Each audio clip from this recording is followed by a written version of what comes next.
നിങ്ങൾക്കും ഇത് സംഭവിച്ചിട്ടുണ്ടോ? ഹാക്കിംഗ് എന്തുകൊണ്ട് ലീഗലായി ചെയ്തുകൂടാ?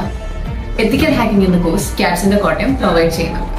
For more detailed information, contact the number below.